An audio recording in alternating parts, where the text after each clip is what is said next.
하나님께서 저에게 주신 말씀 고린도서 5장 말씀인데요. 자세히 읽어보겠습니다. 고린도서 5장 14, 15절 말씀입니다.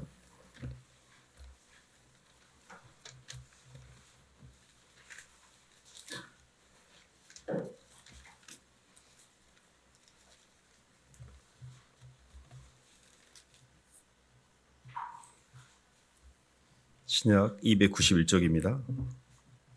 그리스도의 사랑이 찾으셨으면 한 목소리 읽어보겠습니다. 시작. 그리스도의 사랑이 우리를 강권하시는도다. 우리가 생각하건대 한 사람이 모든 사람을 대신하여 죽었은즉 모든 사람이 죽은 것이라. 그가 모든 사람을 대신하여 죽으심은 살아있는 자들로 하여금 다시는 그들 자신을 위하여 살지 않고 오직 그들을 대신하여 죽었다가 다시 살아나신 일 위하여 살게 하려 함이라. 아멘. 박수로 하나님께 영광 돌리겠습니다. 주님 오심의 의미라는 말씀 제목인데요. 성탄절 아침에 이렇게 우리가 이 땅에 오신 예수님이 왜 이 땅에 오셨는지, 또 주님 오심의 의미를 생각하면서 또 주님 오심을 이렇게 되새기면서 이렇게 말씀을 좀 나누길 원합니다. 주님이 이 땅에 오신 이유는 결론적으로 이야기하면 우리의 구원을 완성하기 위해서, 또 우리의 창조를 완성하기 위해서 이 땅에 오셨죠. 하나님이 인간을 창조하시고 우리를 창조하실 때 하나님의 형상, 사랑의 형상으로 우리 인간을 만드셨습니다. 그 말은 우리가 하나님과 동일한 성품과 동일한 인격으로 우리를 지으셨다는 이야기입니다.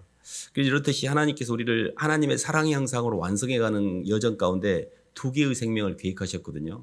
하나는 이 흙이라고 하는 몸뚱이, 사랑이라는 것 자체가 반대 속성이 있습니다. 사랑은 반대편을 사랑할 수밖에 없습니다. 그래서 남자는 여자를 사랑하고 또 하늘은 땅을 사랑하고 그리고 플러스는 마이너스하고 만나게 돼 있고 부자하고 가난은 만나게 돼 있습니다. 같은 것끼리는 밀어내거든요. 하나님이 우리를 만나려고 하면 하나님은 영원성이고 충만성이기 때문에 우리는 유한성과 부분성이라는 흙의 요소를 가질 수밖에 없었습니다. 그래서 하나님께서 우리에게 흙이라는 몸뚱이를 이렇게 주신 거거든요. 근데 흙이라고 하는 것은 시공의 제약을 갖고 있기 때문에 시공의 제약을 가지고 있는 흙덩어리 안에 하나님과 동일한 인격적인 존재를 만든다는 게 쉬운 게 아니었습니다. 그래서 하나님께서 계획하신 거는 하나님의 영, 하나님이 우리 안의 세계, 사람은 두 개의 구조를 갖고 있습니다. 물질적인 구조와 영적인 구조. 사람이 떡으로만 사는 게 아니고 하나님 입으로 나온 말씀으로 산다고 했잖아요. 우리는 이 육의 구조를 갖고 살기 때문에 인생이 이렇게 힘든 겁니다. 그래서 주님이 이 땅에 오신 이유는 영적인 구조를 완성시켜 주시기 위해서. 사람이 선악과를 따먹었잖아요. 선악과라는 게 안의 세계가 이렇게 비어버린 거거든요. 하나님의 사랑인 생명과로 안을 채워야 되는데 안에 사랑이 안 들어오니까 사랑이 없는 인간은 바깥에 끌릴 수밖에 없습니다. 안에 빛이 없으면 사람이 안이 어두워지면 밖으로 끌리게 되거든요. 선악과는 눈이 밝아져서 내 인생에 필요한 게 밖에 있다라고 보는 거예요. 그래서 바깥에 있는 물질과 환경과 사람을 통해 내 의식을 채워야 되는 겁니다. 근데 이게 사람은 일생 하나님 형상이기 때문에 사랑이 가득 차면 창조 완성이 됩니다. 근데 사랑이 안 차면 이게 사람이 이렇게 안이 어두워지잖아요. 그러면 자기 자식이 자기 의식이 결핍되어 있으면 바깥의 현상에게 휘둘리고 끌려가게 되어 있습니다. 어둡기 때문에 내 안이. 그래서 하나님께서는 우리 안에 하나님의 속생명인 하나님의 생명과 되신 예수님을 통해서 우리 안을 채우려고 오신 것이죠. 성경 말씀 한 말씀만 찾아볼까요? 고린도서 5장 한번 봐볼까요? 아모스 먼저 한번 봐봅시다. 구약의 아모스 8장.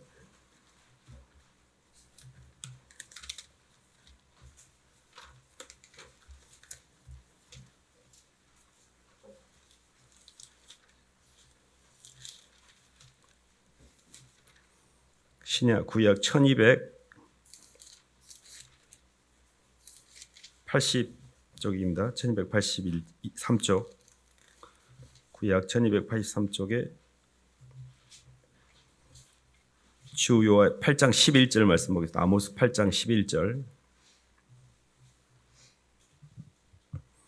주 여호와의 말씀이니라. 8장 11절 말씀입니다. 찾으셨으면 한 목소리 읽어보겠습니다. 시작. 주 여호와의 말씀이니라. 보라 날이 이를지라 내가 기근을 땅에 보내리니 양식이 없어 주림이 아니요 물이 없어 가람이 아니요 여호와의 말씀을 듣지 못한 기갈이라. 아멘. 사람 자체가 하나님의 영으로 우리 안을 채우면 이게 창조가 완성이 되는 거거든요. 겉생명인 이 흙에다가 생기를 집은 이 몸뚱이는 만들어졌는데 이 몸뚱이 안에 하나님의 빛이고 생명이신 속생명이 들어와야 창조가 완성이 되는 거였는데, 선악과라는 게 뭐냐면 하나님의 속생명 대신에 마귀가 선악과를 따먹고 바깥으로 눈이 열린기 때문에 안이 비어버린 거거든요. 사람이 안이 비어버리면 자기 의식이 부족하잖아요. 그러면 계속해서 의심이 듭니다. 사람들에게 누가 뭔 말을 하면 상처를 쉽게 입잖아요. 왜 제가 나한테 이런 말 하지? 이거는 자기 의식이 부족하기 때문에 그래요. 근데 내 안에 사랑의 빛이 많은 사람은 사람이 아무리 그런 말을 해도 그런 게 휘둘리지 않습니다. 그러니까 사람은 평생 안에다가 사랑을 채워가는 게임을 하고 있는 거거든요. 근데 어렸을 때부터 엄마 아빠가 나를 사랑해주고 지지를 많이 받은 사람은 비교적 빛을 갖고 있어요. 그래서 살아가면서 어려운 고난이 와도 잘 견뎌냅니다. 근데 그것도 어느 정도 지나면 한계가 있는 것이죠. 문제는 이게 많이 뺏겨버릴 때가 있어요. 사람한테 상처를 많이 받고. 그러면 굉장한 피해의식을 갖게 됩니다.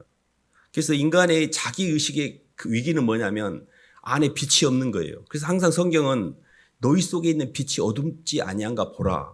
내 속에 사랑의 빛이 정확하게 있는지를 보라고 이야기하는 겁니다. 그래서 사람들이 그 빛을 채우기 위해서 사람들에게 인정을 받으려고 사람들이 휘둘리고 끌리고 그러는 거거든요. 근데 주님은 그렇게 할 필요가 없이 참 빛이고 참 생명이신 예수 그리스도와의 연합을 이룬다면, 예수님의 생명이 내 안에 전달만 된다면 우리는 창조가 완성이 되는 것이고 더 이상 사랑 같은 것들이나 환경 같은 것에 끌려가거나 휘둘릴 필요가 없는 거죠. 그걸 우리에게 주시기 위해서 주님이 오신 거예요.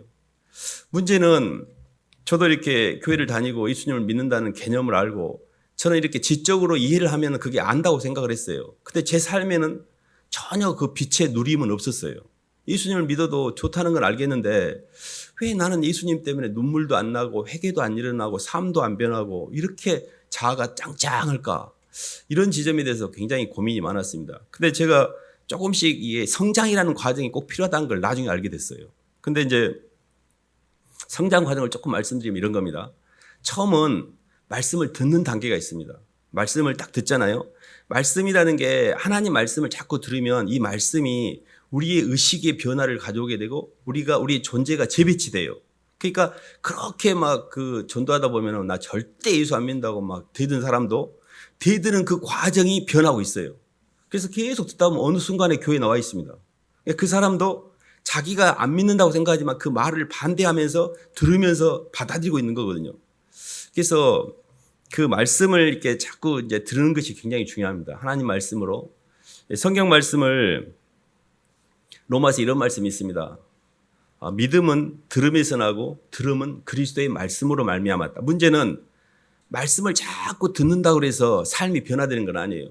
어떤 단계가 필요하냐면 말씀을 잘 들으는 것은 하나님의 말씀은 내 영혼을 진단하는 청진기입니다. 그러면 그 말씀에 비춰볼 때 내가 멀리 있구나. 하나님 말씀을 자꾸 들으니까 내가 굉장히 공고한 상태구나. 이게 느낄 때가 있어요. 그러면 하나님의 말씀으로 나를 자가 진단하는 거예요. 그럼 그 자가 진단하는 상태를 통해서 내가 입술로 고백을 해야 돼요. 회개를 통해서 말씀을 진단되는 거를. 예를 든다면 가룟 유다가 예수를 팔려는 생각을 마귀가 가룟 유다에게 집어넣어 주더라. 그러면 욕망이 들어왔잖아요. 예수 팔면 돈 좀 되겠다는 욕망. 그때 하나님 말씀에 비추어 이게 마귀가 주는 육의 생각이라는 걸 포착을 했어야 되는데 이게 나다고 생각한 거예요. 그리고 내게 이게 내 이익에 부합된다고 생각한 거예요. 그래서 자기 생각을 하나님의 말씀에 따라 진단하는 단계로 못 가고 그 겉사람이 난 줄 알고 걔한테 힘주고 선택을 하게 된 거예요. 그러게 되면 필경은 죄책감을 느낍니다. 그리고 그 죄책감 때문에 자살을 선택할 수밖에 없었어요.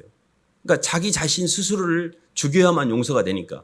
우리는 이렇듯이 계속해서 원하지 않는 선택을 하고 그 원하지 않는 선택에 대한 결과물로서 죄책감을 갖게 되고 강박과 자책 가운데 시달리고 있는 겁니다. 근데요, 이걸 해결해 주시게 주님이 오셨어요. 저도 똑같이 예수님 믿어서도 죄를 짓고 죄책감에 시달렸습니다. 근데 예수님이 한 분의 죽으심이 온 인류의 모든 죄를 단번에 해결하셨어요. 그래서 내 죄가 예수 그리스도 안에서 사해졌다는 것을 받아들이는 게 굉장히 중요합니다. 이 단계가 말씀을 계속 듣다 보면 그 말씀이 내 안으로 들어오는 단계가 있어요. 이게 이제 사랑의 단계입니다. 믿음의 단계에서 사랑의 단계로 넘어가요. 그래서 저희가 아는 말씀인데 한 말씀 찾아볼까요? 고린도후서 4장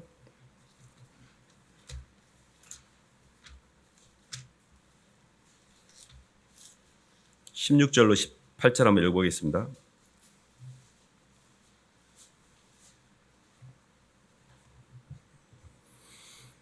그러므로 우리가 낙심하지 아니하노니 신약 290쪽입니다. 시작. 그러므로 우리가 낙심하지 아니하노니 우리의 겉사람은 낡아지나 우리의 속사람은 날로 새로워지도다. 우리가 잠시 받는 환난에 경한 것이 지극히 크고 영원한 영광에 중한 것을 우리에게 이루게 함이니 우리가 주목하는 것은 보이는 것이 아니요 보이지 않는 것이니 보이는 것은 잠깐이요 보이지 않는 것은 영원함이라. 아멘. 이게 속생명이라고 해서 속사람이 예수님 안에서 발견되는 타이밍이 있거든요. 사람이요, 안이 깊어지면 밖이 희미해집니다. 사람이 사진을 찍을 때 사람의 인물에게 피사체를 맞추면 배경이 좀 희미해진 것 똑같아요. 우리는 바깥의 것들을 문제를 해결하려고 달려드는데 바깥에 있는 문제는 내 안에 임재의 부족으로 인해서 빛의 부족으로 인해서 그게 너무 선명하게 내 인생에 다가오니까 힘든 거예요. 근데 안이 깊어지면 밖은 아주 희미해져요. 이 안의 세계가 임재의 세계고 이게 충만의 세계고 이게 실상의 세계예요. 바깥에는 현상의 세계예요. 근데 자꾸 우리가 현상계를 상대로 내 몸으로 현상계를 고치려고 하고 현상계를 뭔가 내 입맛에 맞추려고 노력하는데 갈수록 내 안은 공허해지는 거예요. 그러니까 안이 어두워지니까 더 끌리는 거예요, 이렇게. 근데 예수님을 믿고 예수님을 이렇게 말씀을 자꾸 듣잖아요. 그럼 예수님에 대해서 알게 돼요. 그리고 그 예수님에 대해서 하나님께서 말씀에 비춰준 생각에 내 의식을 비춘다 그랬잖아요. 이거 잘못된 건데, 이거 마귀인데, 이거 육의 생각인데, 하나님이 영의 생각은 생명이지만 육의 생각은 사망이고 육의 생각이 생명과 평안이라 했는데 하고 그 말씀이 육의 생각이라는 걸 포착해서 입술로 고백을 하면 돼요. 하나님 죄송해요. 주님 말씀에 비춰보니 주님의 영으로 청진기로 제 심령을 이렇게 진단해 보니 제가 문제가 있어요라고 고백을 하잖아요. 그때 하나님의 영이 새롭게 바꿔지세요. 그러니까 내가 내 입술의 고백으로 내가 그걸 고치는 게 아니에요. 내 힘으로 하나님 말씀을 지키는 게 아니에요. 내가 내 힘으로 하나님 말씀을 지키려고 했던 것들이 유대인들이 가는 길이었어요. 그것이 유대인들이 있던 바리새인과 이방 사두개인들과 이런 율법주의자들이 하나님 말씀을 성령의 임재 없이 자기가 지키려고 했어요. 그러니까 자기 의가 드러나는 거죠. 내가 이렇게 지키는 나. 근데 우리는 그렇게 가는 게 아니고 영이 바뀌는 거예요. 그게 바로 속사람이 날로 새로워지는 거예요. 내 겉사람은 후패하나 내 속사람이 날로 새롭다는 것은 예수로 믿고 사는 예수님이 보는 나를 새롭게 이렇게 변하는 거예요. 저는 제가 예수님을 믿고 신기하게도요. 그렇게 예수님 믿기 전에 성공하고 싶고 돈 벌고 싶고 출세하고 싶고 이런 모든 게 제 욕망이었는데 그런 게 제 삶의 이게 목표가 된 게 아니고 완전히 이게 마음이 이렇게 변하는 걸 느꼈어요. 어떤 거였냐면 주님이 보시는 눈으로 저를 보기 시작했어요. 세상이 보는 눈은 너무 억울하고 분하고 초라하고 이것밖에 안 되고 아무리 발버둥 쳐도 나보다 센 놈들이 너무 많고 그런 세상에서 어떻게든 살아남으려고 발버둥 치는데 제 자신이 발견되질 않는 거예요. 너무나 센 놈들이 많아가지고. 근데 예수님 안으로 들어가니까 예수님 안에서 발견된 나는 누구하고 비교할 필요가 없는 거예요. 그분이 나를 이 땅에 보낸 이유가 있고 그분이 나를 창조하신 이유가 있기 때문에 그래서 아는 세계가 새롭다는 걸 잘 이해하셔야 돼요. 저는 예수님을 통해서 이 죄사함의 자유를 못 누렸어요. 제가 짓는 죄에 대한 죄책감 때문에 너무 고통받았는데 예수님이 나를 위해서 십자가에 죽으심으로 내 죄가 완전히 도말됐다는 걸 이해하게 됐어요. 이 지점이 조금 신앙이 좀 깊어져야 안이 열려야 이해가 됩니다. 이런 건데요. 모든 생명은 다른 사람의 죽음을 통해서 연장이 되고 있습니다. 지금 내가 살아가고 있는 살아가기 위해서 아침에 고기를 먹고 채소를 먹고 다른 생명이 이 육신의 생명도 연장되기 위해서는 다른 사람의 생명을 죽음을 통해 연장이 돼요. 내가 영적으로 살려고 하면 누군가를 잡아먹어야 돼요. 그래서 예수님이 나를 위해서 죽으신 거예요. 유일하게 나는 생명의 떡이니 너희가 나를 먹고 내 피를 마시고 나를 뜯어먹는 자는 영원히 죽지 않는다 그랬잖아요. 예수님을 뜯어먹을 때만이 내 생명의 연장이 되는 거예요. 내가 죽을 죄 때문에 사망에 묶여서 죄와 사망의 법이라는 과거에 묶여서 살던 내가 예수님이 내 죄를 십자가에 죽으시고 나를 위해서 모든 죄를 도말하셨다는 것을 내가 믿음으로 받아들임으로 내 죄가 사해졌다는 걸 이해하게 됐어요. 이런 겁니다. 차가 제 차예요. 근데 불법 주차해가지고 견인이 됐습니다. 돈을 내지 않으면 그를 가져갈 수가 없어요. 근데 그 견인비를 낼 능력이 내게 없는 거예요. 근데 누군가가 와서 그 돈을 대신 내줬어요. 그랬으면 견인소에 가가지고 차를 가지고 가려니까 그 사람이 못 가져가게 하는 거예요. 예수님이 이거 다 지불하셨는데 못 받으셨어요? 이 말 하면 그 견인소에 있는 그 사람이 그랬어요 하고 보내줍니다. 이게 뭐냐면 마귀가 너 죄 졌는데 벌 받아야 되지 이렇게 이야기해요. 그때 그건 아는데 예수님이 대신 받았는데 왜 너 또 청구하냐? 너 왜 이중 청구하냐? 이러면 그 순간에 마귀가 그를 그렇게 하지 못하고 나를 보내줘요. 이게 제3의 자유입니다. 제가 이렇게 예수님을 믿는 믿음의 단계가 있고 그 예수님과의 관계가 깊어지면서 예수님을 사랑하는 단계로 넘어갑니다. 그러면 그때부터 과거가 풀리기 시작해요. 그래서 이제 저희가 가는 세계가 열리기 시작하는데요. 한 말씀 봐볼까요? 갈라디아서 히브리서 한번 먼저 봐요. 히브리서 12장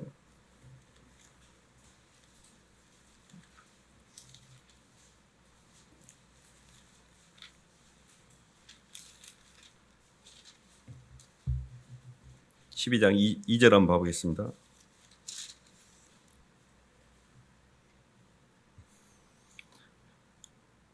(1, 2절) 읽어보겠습니다. 이러므로 우리에게 시작. 이러므로 우리에게 구름같이 들러싼 허다한 증인들이 있으니 모든 무거운 것과 얽매기 쉬운 죄를 벗어버리고 인내로써 우리 앞에 당한 경주를 하며 믿음의 주요 또 온전케 하시는 이인 예수를 바라보자. 그는 그 앞에 있는 기쁨을 위하여 십자가를 참으사 부끄러움을 개의치 아니하시더니 하나님 보좌 우편에 앉으셨느니라. 아멘.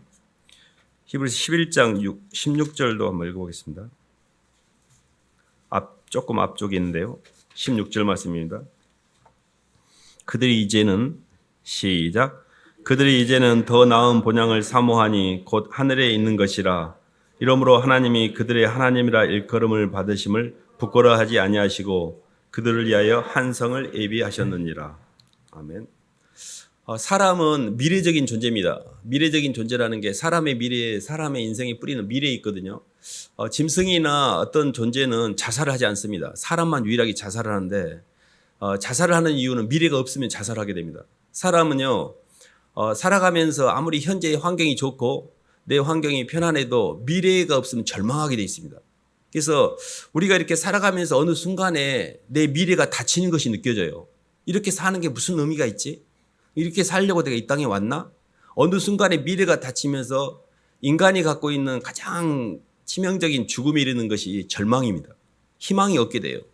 근데 예수님 안에서는 썩지 않는 소망을 갖게 돼요.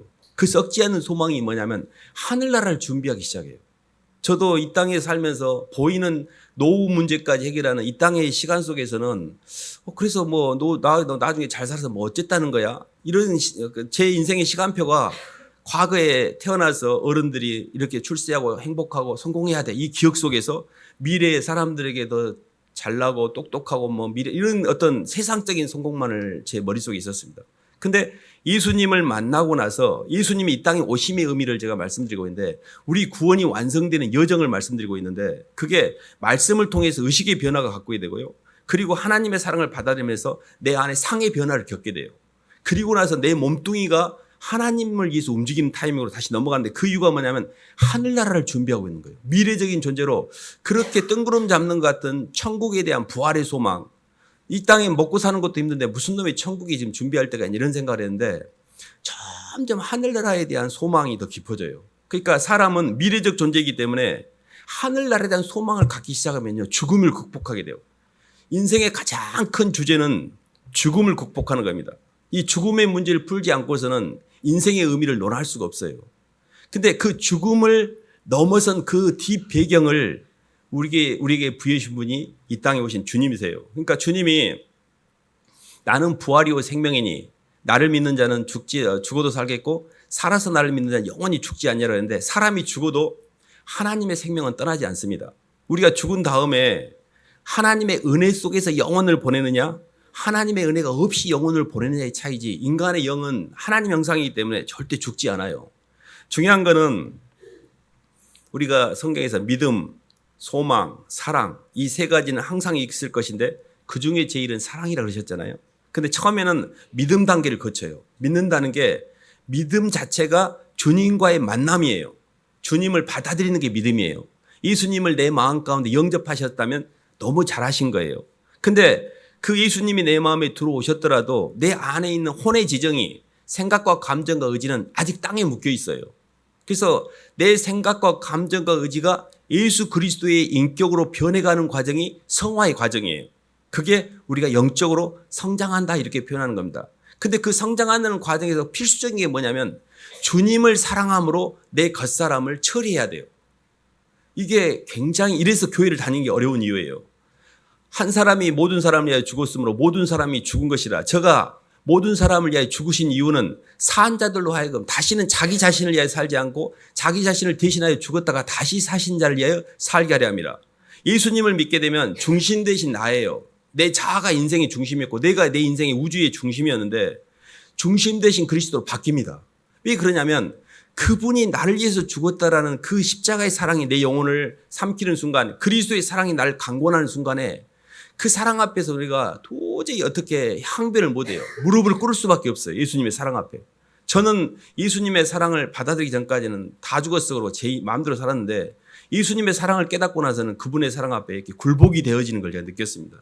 제가 아무리 저항을 해도 그 사랑 앞에서는 어떻게 못했던 그런 기억이 있거든요. 그러니까 저희가 예수님을 막 사랑하려고 애쓰는 게 아니라 예수님이 나를 사랑했다는 걸 받아들이셔야 돼요. 어떤 존재보다도 나를 사랑하셨고요. 제가 아이들하고 공부하면 항상 그런 이야기 하는데 세상에서 정말 나를 사랑하는 것이 뭐 엄마, 아빠, 친구들, 뭐 나를 사랑하는 분 많죠. 근데요, 진짜 나를 사랑하신 분은 예수님이에요. 다른 사람들은 내 입맛에 따라 그냥 변하고 그냥 조건적이고 그래요. 근데 저는 정말 예수님이 나를 유일하게 사랑한 분이라고 인정하기 시작했습니다. 그 이유가 어쨌냐면 어머니도 우리보다 먼저 돌아가시잖아요. 그리고 그 누구도 나를 끝까지 책임지지는 못해요. 근데 내가 병석에 누워있을 때, 내가 관 속에 들어갈 때, 내가 가장 절망스러운 순간에 나를 지켜주신 분이 예수님이에요. 그렇기 때문에 우리에게 유일한 소망, 썩지 않는 소망은 예수님이에요. 그 예수님이 나를 만나기 위해서 이 땅에 오신 거예요. 내가 이 땅에 존재하는 이유는 예수님과의 연합이라는 그 한 가지 이유 때문에 이 땅에 존재하는 거고, 예수님과 연합을 잘 하게 되면 주님의 그 사랑에 빚진 마음 때문에 내 자신을 위해 살지 않고 나를 위해 죽으신 예수님을 위해 살게 돼요. 근데 그게 살아가는 내내 내 인생을 끌고 가게 되고 그게 썩지 않는 소망으로, 하늘에 대한 소망으로 점점 삶이 역동적이 돼요. 우리의 미래가 점점 열리니까. 나이가 먹으면 사람들이 찾지도 않고, 그리고 사업하는 사람들이 사업하다 보면 젊었을 때는 굉장히 에너지를 가지고 막 투자를 하고 열심히 하는데 하다 보면은 마음대로 안 된다는 한계점에 부딪히고 그런 경험들이 쌓이다 보면 못하게 됩니다. 직장 다니다가도 월급을 잘 받을 때는 다니다가도 월급이 안 나오면 파업을 하고 못 다니는 거 똑같아요. 사람은 모든 동력이 기대와 조건에 묶여 있습니다. 그러니까 순수하지 않기 때문에 뭔가가 내게 이렇게 반응이 오지 않으면 못 움직인다는 뜻이에요. 근데요, 예수님을 믿는 사람들은 죽을 때까지 움직일 수가 있어요. 아무런 대가 없이. 그냥 어디 선교지 가가지고 이렇게 밥이라도 해주고 뭐 소일거리라도 하면서 움직일 수가 있잖아요. 영혼들을 향해서. 근데 그것이 왜 그렇게 하냐면 땅에서는 그게 아무 의미가 없어요. 땅에서 그렇게 한다고 해서 내게 밥이 나와요. 떡이 나와요. 근데 하늘의 소망으로 사는 사람들은 하늘나라를 위해서 움직이고 있는 거예요. 그게 천국을 보고 있기 때문에. 이게 소망이에요. 이 썩지 않는 소망은 죽을 때까지도 나에게 동력을 줘요. 죽을 때까지도 생각이 나고 누군가가 그 사람에서 움직일 이유가 있고, 그래서 움직이니까 또 내게 의식이 공급이 되니까 이 사람이 썩지 않는 거예요. 근데 이 땅에서는요, 나이가 먹으면 점점 내가 왜 이걸 하는지 이유를 몰라요. 다 동력이 차단됩니다. 사람에게 상처받고 사람 만나는 것도 힘들고요. 환경에서 아무리 일해도 열심히 일했는데 그 결과가 나한테 안 오면 환경도 이제 싫어집니다. 점점 사람이 동력을 잃어갑니다. 죽어가요. 근데 속생명을 가진 사람들은 날로 새로워져요. 다른 사람들이 보지 못하는 세계를 보고 있기 때문에. 주님이 이 땅에 오신 이유는 이 생명을 주기 위해서 오셨어요. 우리를 만나기 위해서, 우리를 내가 너를 사랑한다. 주님이 정말 이 땅에 오신 가장 최고의 중요한 거는 우리를 만나는 거예요. 우리를 사랑하는 거, 주님을 사랑하는 거예요. 주님 때문에 내가 일을 하는 것은 그 다음 단계예요. 저는 막 전도해라, 막 양육해라, 막 뭐 이런 이야기 별로 안 합니다. 예수님을 만나십시오. 정말 예수님이 당신을 사랑하십니다. 예수님만 유일하게 나를 사랑하신 분입니다. 예수님을 진심으로 만나셔야 됩니다. 이게 우리가 이 땅에 존재하는 이유고 크리스마스에 주님 오신 이유입니다. 우리를 구원하기 위해서 오셨어요. 그래서 임마누엘이라 하라 그 이름을 이는 번역한즉 하나님이 나와 함께 하시다. 나와 동행하시는 거예요. 주님이 나를 만나서 내 인생에 나와 동행하기 위해서 이 땅에 오신 거예요. 이런 과정에서 저희가 이렇게 예수님 믿는 게 힘든가 보면 나라는 이 자아라는 겉사람이 굉장히 견고한 진입니다. 얘도 그동안에 육으로 살았기 때문에 지 나름대로 지 나발이가 있어요. 지 구조가 있습니다. 그래서 성령이 말씀이 이렇게 들어와도 쉽게 여기에 자기가 굴복을 하지 않아요. 근데 그런 과정에서 우리는 어떤 선택을 해야 되냐면 저는 하늘 방향. 어찌됐든 저는 죄가 있는 거 인정해요, 주님. 근데 저는 예수님 쪽으로 갈 거예요. 이 고개는 돌려야 돼요. 막 내가 막 뭘 못해도 돼요. 저도 예수님 믿고 맨 죄짓고 막 그랬던 것 같아요. 엉망진창이었던 것 같아요. 근데 제가 잘했던 거는 교회를 떠나지 않았고 어쨌든 하늘 방향으로 고개를 들고 있었고 어쨌든 갔어요. 그냥 막 휘둘리면서 가고 막 창피하면서 가고 세월이 가다 보니까 저도 모르게 저 같은 사람에게도 하나님의 은혜가 들어오더라고요. 주님이 나 같은 사람도 돌보시는구나. 그래서 저는 제가 예수님을 만났기 때문에 모두가 다 예수님을 만날 수 있다고 생각합니다. 다만 정말 주님 쪽으로 걸어가셔야 돼요. 조금씩 가다 보면 막 의식이 편안해지고 내 안에 분노도 좀 식어지고 빛이 들어오고 어둠들이 많이 빠져나가고 조금씩 동력이 좋아지고 많이 밝아진 걸 느끼실 거예요. 그래서 중요한 거는 이 길을 정말 그리스도 예수를 주로 받았으니 그 안에서 뿌리를 받고 믿음에 굳게 서서 감사함을 넘치게 하라 했잖아요. 예수님을 받아들인 거는 씨앗이 심긴 겁니다. 그럼 그 씨앗에게 물도 주고 가꾸기도 하고 이러는 과정 속에서 이제 이렇게 주님의 속생명이 자라나는 거거든요. 어느 순간에 속생명이 이렇게 완성이 되면 주님 이제 남은 생에는 주님을 위해 살게라고 마지막은요 예수님 때문에 죽는 선택을 해요. 주님이 저 때문에 하늘의 경계를 넘어올 때 땅으로 들어올 때 뻔히 죽을 줄 알면서 주저하지 않으신 것처럼 오브코스입니다 주님. 그 장군에 저도 멍군합니다라고 응답을 하게 돼 있어요. 그래서 이 땅에서 나를 십자가에 못 박고 주님 중심으로 사는 삶에 주저하지 않게 돼요. 거기까지 가야만 이 땅에 주님 오심의 의미가 완성이 되는 것입니다. 근데요 그렇게 사는 게 나는 이 땅에서 맨 희생이냐? 그렇지 않아요. 다른 사람 때문에 내가 나를 죽음에 넘겨지는 그 선택이요 얼마나 고귀한 선택인지 몰라요. 근데 그렇게 하면서 많은 사람을 살려내고 나도 살고 천국에 소망이 있는 삶을 살게 됩니다. 그래서 이 땅에서 주님이 오신 이유는 우리가 이렇게 죄 가운데서 과거에 묶여 있잖아요. 저는 제3의 자유가 과거를 푼 거였거든요. 과거가 풀리니까 제가 과거에 묶이지 않으니까 미래가 열리기 시작하더라고요. 그 미래가 뭐냐면 하나님 나라를 위해 살아야겠구나. 근데 저는 과거에 묶여 있을 때는 제 자신밖에 없으니까 과거는. 그럼 내 자신밖에 못 사는 거예요. 근데 과거를 푸는 게 뭐냐면 죄사함의 자유를 누리셔야 됩니다. 주님이 나 같은 거를 위해서 나를 살리기 위해서 십자가에 죽으셨고 그리고 그 죽으신 이유는 이제 더 이상 너 중심으로 살지 말고 너를 대신하여 죽었다가 다시 사신 주님의 중심으로 살아라는 소명이라는 걸 나중에 알게 됐어요. 근데 그게 쉬운 말로 이야기하면 빚진 마음입니다. 저는 제가 예수님께 빚진 마음이 없을 때는 온통 제 욕망밖에 없었는데 예수님의 사랑의 빚을 지고 나니까 사람이라면 이렇게 사는 게 아니고 차라리 이걸 몰랐으면 모르는데 예수님의 사랑을 알고는 안 됐어요 제가. 그래서 주님 알겠어요라고 주님의 그 사랑에 응답하는 그런 조금의 몸짓만 했는데도 주님이 제 삶을 이렇게 인도해 오셨던 걸 기억이 납니다. 그래서 저희들이 이렇게 예수님은 사랑이시고 사랑으로 저희의 창조를 완성하기 위해서 이 땅에 오셨고 저희를 만나기 위해서 오셨고 지금도 저희 마음을 깊이 두드리고 계십니다. 마음의 문을 열고 나와 함께 동행하자. 내가 너와 함께 만나기 위해서 십자가에서 죽는 것을 내가 기꺼이 주저하지 않았다라는 그런 메시지를 주는 거거든요. 그때 예수님 저도 주님 사랑해요. 주님이 저를 사랑한 만큼은 아니지만 저도 주님 사랑해요. 주님만 제가 유일하게 제 마음에 받아들입니다. 제가 예수님 믿고 살겠습니다. 이런 고백을 하게 될 때 제 안에 하나님의 영이 들어오게 되는 거예요. 이 성령이 하나님이 우리를 구원하기 위해서 만드신 마지막 비밀 카드였어요. 그래서 성령을 받은 사람은 구원받은 사람입니다. 물론 이 땅에서 죄도 짓고 잘못도 하지만 그것 자체는 우리를 지옥으로 끌고 가진 않아요. 성령을 받는 게 굉장히 중요한 거고, 성령을 받는다는 것은 예수님이 나를 위해서 죽으시고 부활하신 내 주님이고 나보다 더 나를 사랑하신 내 주님이라는 고백 속에서 성령이 깊이 들어오는 거거든요. 그래서 예수님을 만나고 그 예수님을 믿고 그 예수님을 사랑하고 그 예수님 때문에 나도 죽고, 그래서 믿음으로 출발해서 사랑이 깊어지고 소망이 하늘로 올라갑니다. 이 땅에서 예수님을 만나는 게 믿음이에요. 그리고 내가 그 안에서 성장하는 게 사랑이 커지는 거예요. 그때 내 인식의 모든 틀이 하늘나라를 향하게 돼 있어요. 그래서 소망이 열리는 거예요. 그래서 우리는 이 땅에서 미래를 향해서 부지런히 움직여서 하늘나라에서 이제 하나님께서 또 상급으로 또 채워주시는 것이죠. 그래서 크리스마스 아침에 주님을 이렇게 제가 잠깐 오심의 의미를 설명을 드렸는데요.